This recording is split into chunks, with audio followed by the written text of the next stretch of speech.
Hai semua, welcome back to my YouTube channel with me Desi yang baru bergabung. Jangan lupa di subscribe, like, dan komen tentunya.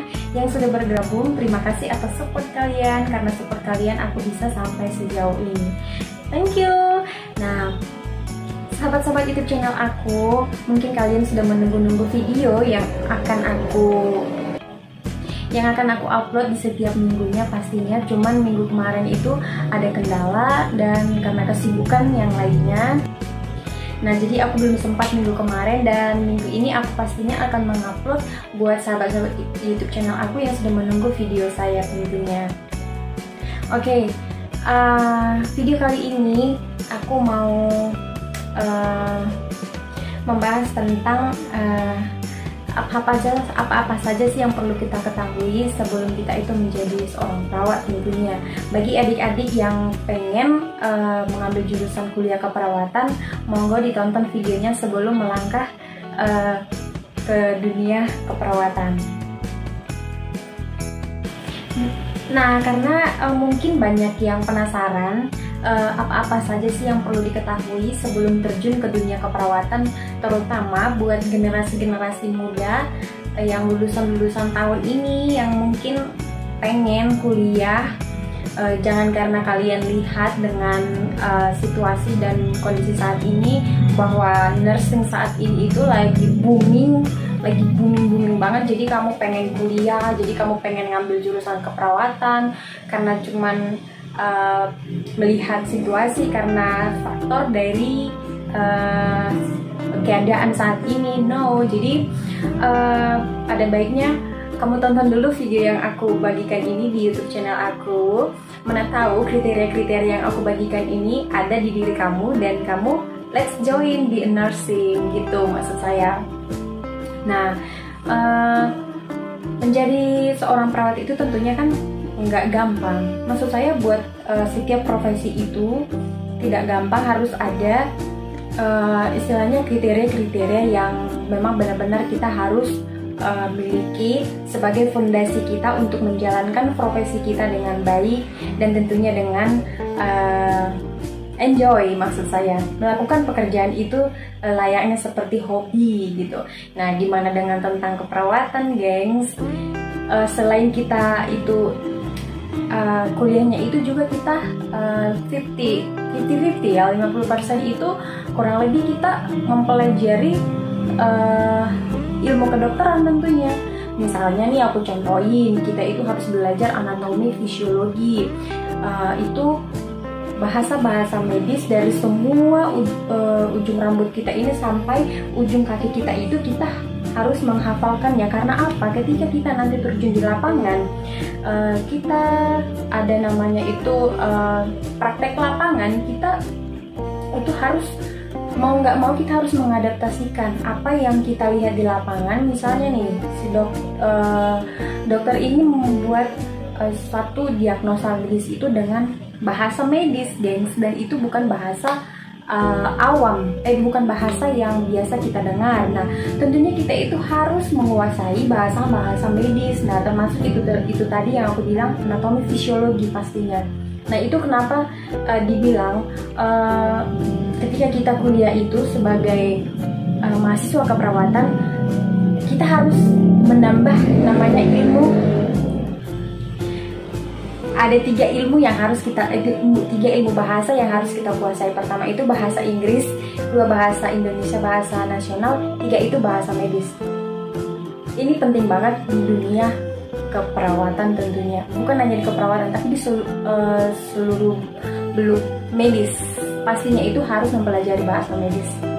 Kenapa harus bahasa Inggris juga dipelajari? Karena bahasa medis itu 50% itu hampir mirip dengan bahasa Inggris. Contohnya nih, dalam membuat suatu diagnosa pasien ini kadang-kala itu dimix dengan bahasa medis dengan bahasa Inggris. Low back pain, nah itu biasanya bahasa Inggris kan, padahal kita tahu itu hanya nyeri punggung belakang gitu, itu bahasa Inggris. Dan tentunya kita harus banyak belajar, dan saran aku itu kita harus banyak membaca dan willing, mau, niatnya itu harus dari dalam diri kita agar kita itu mempunyai semangat yang tinggi tentunya, karena kita sepanjang hidup kita itu harus belajar. Dan berdasarkan pengalaman itu juga menjadi pelajaran yang sangat penting bagi kita.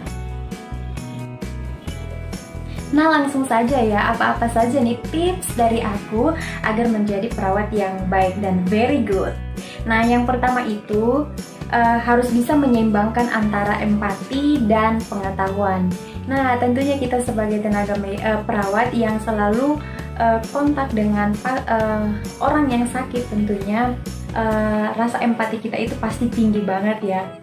Tapi kita sebagai perawat juga punya batas-batas empati terhadap pasien-pasien kita. Nah, dan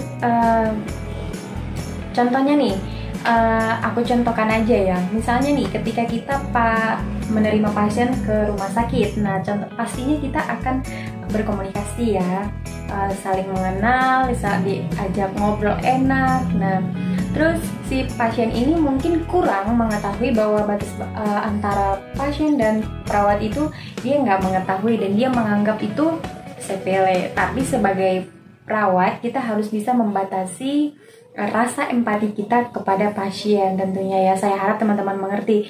Terus pengetahuan itu perlu kita gali dengan ilmu-ilmu medis. Nah, contohnya tadi yang sudah aku bilang di awal, kita itu perlu mempelajari anatomi fisiologi, itu sangat penting dan sangat kita butuhkan di dunia keperawatan. Selain anatomi fisiologi, apa-apa saja yang perlu kita pelajari, ilmu pengetahuan apa aja.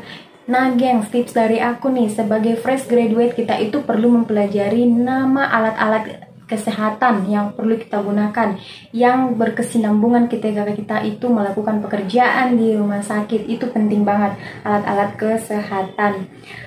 Terus bekali diri dengan ilmu-ilmu ilmu-ilmu penyakit. Setidaknya itu kita memahami gejala dari suatu penyakit. Nah, jadi kan enak ketika kita itu komunikasi sama pasien, dia menanyakan terkait dengan penyakit yang diidapnya, jadi kita bisa menjelaskan dengan seksama, begitu ya gengs. Maksud dari harus bisa menyeimbangkan antara empati dan pengetahuan. Next, yang kedua itu menyiapkan mental yang kuat. Kenapa harus menyiapkan mental yang kuat? Nah, karena kita itu selalu berhubungan dengan orang sakit, tentunya kita bukan menghadapi orang yang sehat. Otomatis kita itu harus membuka hati yang lebar, senyum yang lebar. Agar kenapa? Ketika pasien yang sakit datang ke kita itu setidaknya meringankan beban hidupnya, gitu ya gengs. Makanya kita harus mempersiapkan mental yang kuat. Selain itu, apalagi? Nah, kita itu harus menyiapkan mental untuk siap-siap begadang. Karena perawat itu ada shift-shiftan ketika dia itu bekerja. Misalnya ada shift pagi, shift siang, shift malam. Nah, kita harus mempersiapkan diri nih. Kalau kita harus siap-siap begadang, prepare diri kita sendiri sebaik-baik mungkin. Itu ya, termasuk mental yang tadi itu yang aku bilang. Terus apalagi nih selain dinas malam, terus menghadapi pasien yang temperamental, yang susah diatur ketika dia masuk rumah sakit, kita juga harus menyiapkan mental untuk mengantisipasi pasien ini. Kita harus menyiapkan mental gimana ya cara kita menyikapi pasien yang temperamental ini. Terus ini penting banget. Selain itu, kita harus bisa menyusun asuhan keperawatan, karena ini adalah basic dari perawat itu, melakukan asuhan keperawatan dan mendokumentasikan dari setiap pekerjaan yang dilakukan, termasuk kebutuhan-kebutuhan dasar dari pasien tadi. Ya gengs, karena kuncinya kita perawat itu adalah di askepnya diperdalam, gitu gengs. Terus tips yang ketiga dari aku itu belajar komunikasi yang baik dan efektif. Mengingat komunikasi yang baik itu gimana sih? Ngobrol yang baik itu gimana sih? Apakah dengan ngakak? Apakah dengan intonasi yang gede? Apakah dengan Nah, itu perlu diperbaiki ya. Jadi komunikasi itu kita harus bisa mengadaptasikan ketika kita komunikasi dengan rekan kerja, ketika kita komunikasi dengan dokter, dengan pasien. Nah, kalau dokter kan kita itu istilahnya jajarannya lebih tinggi ya. Misalnya nih bahasa medis kita harus saling ngerti. Nah, kalau untuk pasien, apa kita perlu menggunakan bahasa medis? Oke, boleh. Yang notabene-nya si pasien ini knowledge-nya itu standar gitu ya, memahamilah bahasa Inggris contohnya. Oke, boleh menggunakan komunikasi yang tadi. Terus kalau pasiennya ini yang knowledge-nya di di bawah standar, gimana? Mulailah mengkomunikasikan dengan cara yang sederhana. Oke, gitu ya. Terus yang efektif itu gimana sih?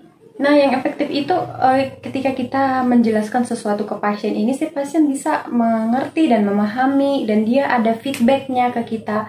Nah, kalau dari saya itu ketika saya udah bekerja itu ada namanya tool bakon. Itu ketika kita itu perlu komunikasi nih, misalnya sama dokter, kita itu perlu ditulis, terus dibaca lagi, dan dikonfirmasi ulang.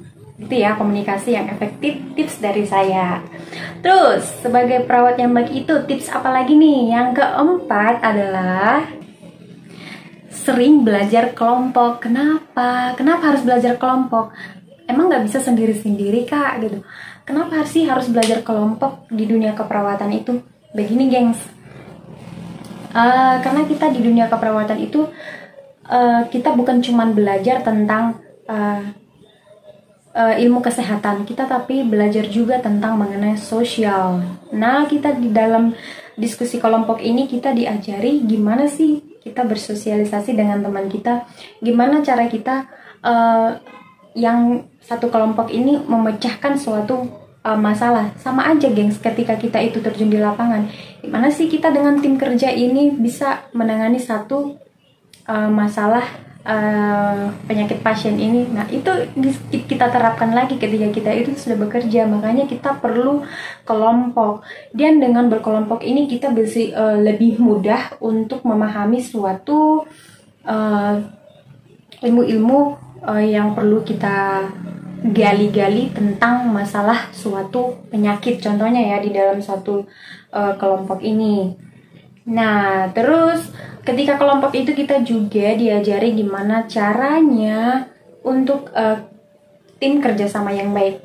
Karena kenapa? Ketika kita itu sudah bekerja, kita itu adalah tim. Rata-rata kita itu tim. Kita punya tim perawat dalam dalam satu ruangan itu. Contohnya nih kita punya 7 tenaga perawat. Nah, kita itu dibagi menjadi 2 tim pagi, tim sore. Nah, karena kita itu tim, kita harus kerjasama. Nah, kerjaan kita itu kan mungkin kita udah ada job desk-nya masing-masing, tapi di luar job desk ini ada pekerjaan yang harus kita bereskan sama-sama. Nah, kita itu harus bisa saling mengisi ke agar pekerjaan ini selesai, kita sama-sama duduk, kita sama-sama merasakan capeknya gitu gengs. Makanya kita perlu namanya belajar berkelompok, dan aplikasinya itu nanti ketika kita bekerja itu menjadi tim yang solid pastinya. Nah, terus tips yang kelima dari aku ya itu mengutamakan personal hygiene. Personal hygiene itu apa sih? Kebersihan diri ya tentunya. Oke gengs, terkait pandemi COVID-19 ini, semua masyarakat pastinya sudah mengetahui personal hygiene, terutama itu adalah cuci tangan. Itu adalah basicnya dari personal hygiene. Jadi semenjak sebelum ada pandemi COVID-19 ini, kita itu di dunia keperawatan pastinya sudah mempelajari namanya personal hygiene. Oke, ketika teman-teman itu berkunjung ke sebuah rumah sakit, baik itu klinik, nah sekali-sekali berkunjung ke wastafelnya, perhatikan di wastafel ini pasti ditempel, dibuat brosur gimana prosedur cuci tangan yang benar, dan selalu standby hand soap, atau yang simpel itu hand scrub ya, hand scrub. Nah, terus di brosur ini pastinya dibuat step by step itu langkah cuci tangan yang baik dan benar sesuai dengan standar WHO. Nah, itu gengs. Jadi kita itu sekarang di tengah pandemi ini semua kita diajari gimana cara hidup yang bersih pastinya. Bayangin, walaupun kita itu menggunakan handphone, sarung tangan itu ketika kita tindakan ke pasien, nah kita nggak tahu itu kimiawi yang di handphone itu pastinya nempel di tangan kita. Kalau kita nggak cuci tangan, bayangin aja apa dampaknya buat kita. Terus kita langsung makan, kimiawi masuk ke tubuh kita. Nah, terus gimana yang non steril? Apalagi yang non steril, kita kontak ke pasien itu lebih penularannya itu 100% karena kulit kita itu kontak dengan pasien. Nah, makanya perlu tadi itu personal hygiene, kebersihan diri. Selain itu ya penting juga sih yang lain, ilmu yang lain kan, tapi ini termasuk hal yang kecil, tapi hal yang kecil dan sepele ini sangat berpengaruh di dunia keperawatan. Nah gitu gengs, tips dari aku agar menjadi perawat yang baik dan handal pastinya. Oke, selamat buat yang mau bergabung jadi perawat, welcome. Dan yang sudah menjadi seorang perawat pastinya terapkan yang terbaik dan semoga kalian sukses dan sampai jumpa di video aku yang berikutnya. See you, bye-bye.